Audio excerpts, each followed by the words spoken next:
3 वहाँ लाशें थी। सास, बहू और बेटी की लाशें एक ही घर से बरामद। कोई बॉडीली हार्म नहीं था कि चाकू या छुरी का वार या किसी गन का। लाशें गल गईं, घर से बदबू आने लगी। बेहोशी हालत, एक बच्चा था। किसने मारा और क्यों मारा? अफसोसनाक वाक़या है कि एक फ्लैट में 3 बॉडी मिली है और एक जेंट्स जो है वो बेहोशी हालात में पाया गया। ये वाक़ये के हवाले से बताइएगा किस तरह पेश आया था और पुलिस जब पहुंची तो अपने आंखों से क्या देखी पुलिस? अब बेसिकली टोटल फैमिली में 5 मेंबर्स थे। वालिद था, वालदा थी उधर घर में, बेटा बेटी और उनकी एक बहू थी। बाय द टाइम हमें इन्फॉर्मेशन आई थी, जब हम पहुँचे थे तो 3 वहाँ लाशें थी, ऑल लेडीज़। एक बच्चा था जो बेटा था इनका, वो बेहोशी हालत में था, वो शिफ्ट हो गया था।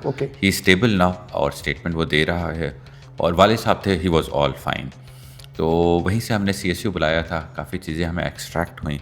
द फर्स्ट डे हमें काफ़ी चीज़ें मिल गई थी जो क्लूज़ सेटल हो रहे थे। ठीक है। बट ऑब्वियसली जिस तरह इन्वेस्टिगेशन प्रोसेस होती है तो वी वेट के पोस्टमार्टम रिपोर्ट्स का रिजल्ट आ जाए या मेडिकल का रिजल्ट आ जाए, जो बच्चा है उसका क्या मेडिकल हुआ, तो उसके बाद ही हम कंक्लूसिव एविडेंस दे सकते हैं।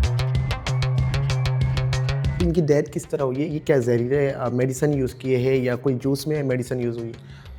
अगर आप बॉडीज़ को देखें ना, जो हमने ज़ाहिरी तौर पे पहले देखी थी, तो उस पर कोई बॉडीली हार्म नहीं था कि चाकू या छुरी का वार या किसी गन का निशान, इस तरह का कोई नहीं था।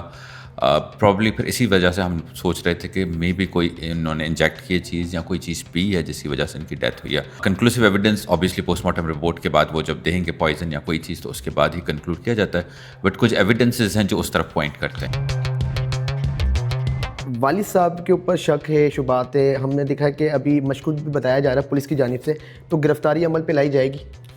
दोनों अंडर ऑब्जर्वेशन है, उसका बेटा भी और वालिद साहब खुद भी, दोनों अंडर ऑब्जर्वेशन है। कुछ चीज़ें क्योंकि पॉइंट आउट कर रही हैं उनकी तरफ, तो ऑब्वियसली अंडर ऑब्जर्वेशन है।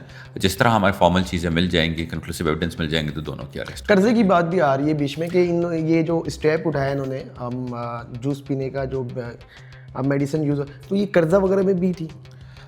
बिल्कुल है। अगर फाइनेंशियल आप चाहेंगे तो इनके बिल्कुल उनके ऊपर बर्डन बहुत ज़्यादा था। टोटल अमाउंट है, कुछ लेटर्स हमें मिले थे जो उसकी तरफ पॉइंट आउट कर रहे थे, वो भी उस एविडेंस में आ रही हैं चीज़ें। ठीक है। तो ऑब्वियसली फाइनल आज या कल तक इंशाल्लाह केस फाइनल हो जाएगा। ठीक है।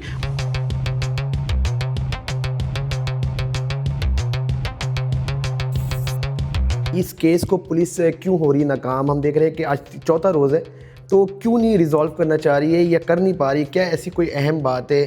कुछ बताना चाहें आप? केस बिल्कुल सॉल्व हो चुका है, बिल्कुल क्लियर एविडेंसेस हमें मिल चुके हैं। बट ऑब्वियसली कंक्लूसिव एविडेंस होता है जिस पे हमें, क्योंकि मेडिकल रिपोर्ट आएगी, दैट टेक्स टाइम्स, 2 दिन 3 दिन लगते हैं। जब एविडेंसेस पूरे हो जाते हैं तो केस आप स्ट्रॉन्ग करते हैं, वरना आपका केस कमज़ोर हो जाता है। केस मैं आपको स्टेट बाय स्टेट बता दूंगा, जिस तरह हमारे सॉल्व हो जाएगा मैं आपको एक एक चीज़ बता दूंगा इंशाल्लाह।